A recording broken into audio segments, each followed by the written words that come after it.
Assalamu alaikum students, how are you all? Hope you all are fine and safe at your home. Let me introduce myself. I'm your biology teacher and this is your biology book. Now students, today we are going to study unit number 3 biodiversity. It is a continued lecture of this chapter. Now students, come to the page number 44. Here the topic. Today we are going to study problem associated to conserve biodiversity due to human activities. हम वो problems को study करेंगे जो कि human activities की वजह से जो है वो पैदा होती हैं कि बायोडाइवर्सिटी जिसकी वजह से कंजर्व नहीं हो पाती, यानी कि ह्यूमन एक्टिविटीज़ यानी कि इंसान की अपनी खुद की ही जो है वो एक्टिविटीज़ है जिनकी वजह से हम बायोडाइवर्सिटी को यानी कि लिविंग ऑर्गेनिज्म को महफूज नहीं कर सकते। तो क्या एक्टिविटीज़ हैं उनके बारे में हम स्टडी करते हैं।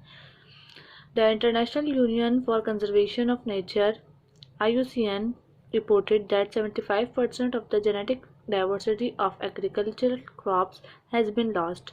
75% of the world's fisheries are overexploited and one-third of the coral reefs are threatened with extinction. क्या कह रहे हैं कि एक international union for conservation of nature IUCN reported एक क्या कही गई थी, एक इंटरनेशनल यूनियन बनाई गई थी, तंजीम बनाई गई थी जिसको कहा जाता है कंजर्वेशन ऑफ नेचर कहा जाता है, जिसे शॉर्ट फॉर्म में कहते हैं IUCN। उसमें ये रिपोर्ट किया गया था, उसमें ये बताया गया था कि आपके पास जितनी भी एग्रीकल्चरल क्रॉप्स हैं 75% जो एग्रीकल्चरल क्रॉप्स आपकी वो क्या हो चुकी हैं, ख़त्म हो चुकी हैं बिल्कुल दुनिया से।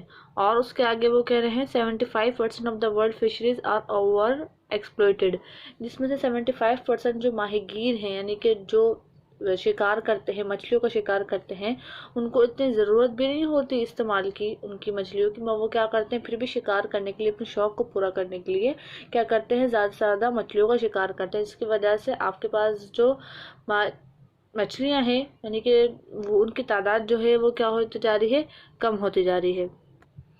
मतलब कि दुनिया की 75% माहीगीरी का ज़्यादा इस्तेमाल हो चुका है, यानी कि दुनिया में 75% जो है वो माहीगीरी का इस्तेमाल जो है वो बहुत ज़्यादा हो चुका है।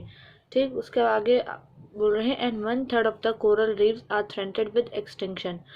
कोरल रीफ्स क्या होती है स्टूडेंट्स? कोरल रीफ्स एक जानवर है जो कि आपके पास समंदर में, पानी के अंदर जो है वो दरियाओं में या पानी समंदर के अंदर पाया जाता है।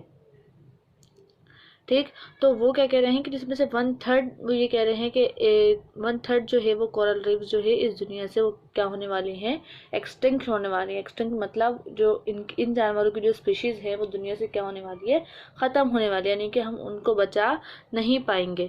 आगे कह रहे हैं मैन इज़ द फैक्टर, इसका फैक्टर क्या है, मैन ही यानी कि इंसान है, which is directly involve in the destruction of biodiversity, जिसकी वजह से वो डायरेक्ट जो है इंसान जो है वो इन्वॉल्व हो रहे हैं इसके अंदर कि वो बायोडाइवर्सिटी को क्या कर रहे हैं, डिस्ट्रक्ट कर रहे हैं, डिस्ट्रॉय कर रहे हैं, ख़त्म कर रहे हैं।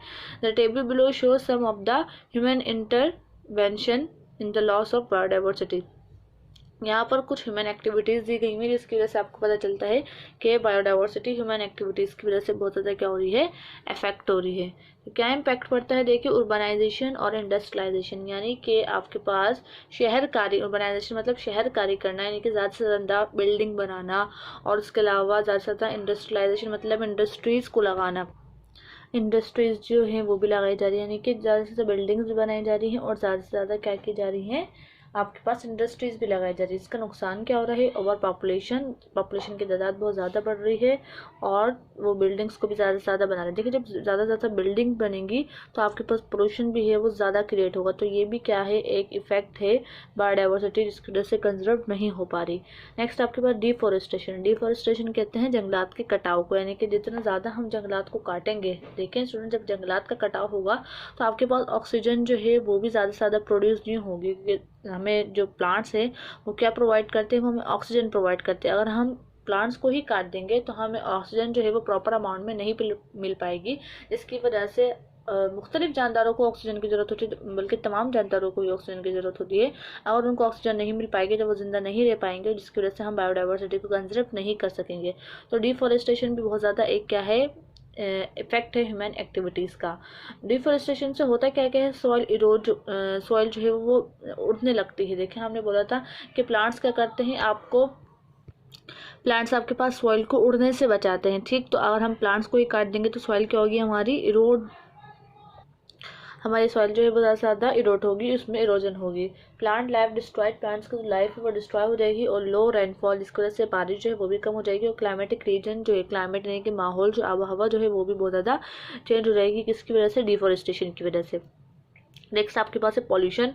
पॉल्यूशन जो है, देखिए ह्यूमन एक्टिविटीज़ की वजह से, गाड़ियों के धुओं की वजह से, व्हीकल्स के धुओं की वजह से आपके पास पोल्यूशन क्रिएट होती है। पोल्यूशन से क्या होता है? ग्लोबल वार्मिंग होती है, यानी कि हमारे इन्वायरमेंट का जो टेम्परेचर है वो बहुत ज़्यादा इंक्रीज हो जाता है, जिसकी वजह से भी ह्यूमन एक्टिविटीज़, इसकी वजह से भी इंसानी ज़िंदगी पे बहुत ज़्यादा इसका क्या पड़ता है? असर पड़ता है।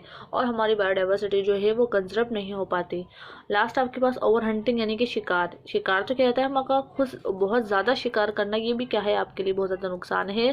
बहुत ज़्यादा शिकार जो है, या आप अब आजकल जो है, तो ओवर हंटिंग का क्या नतीजा होता है? रिजल्ट आता है आपके पास ज़्यादा शिकार करने का, कि direct killing of wild animal, यानी कि जो जंगली जानवर है उनकी डायरेक्ट किलिंग हो रही है, उनको बेजा जो है वो मारा जा रहा है।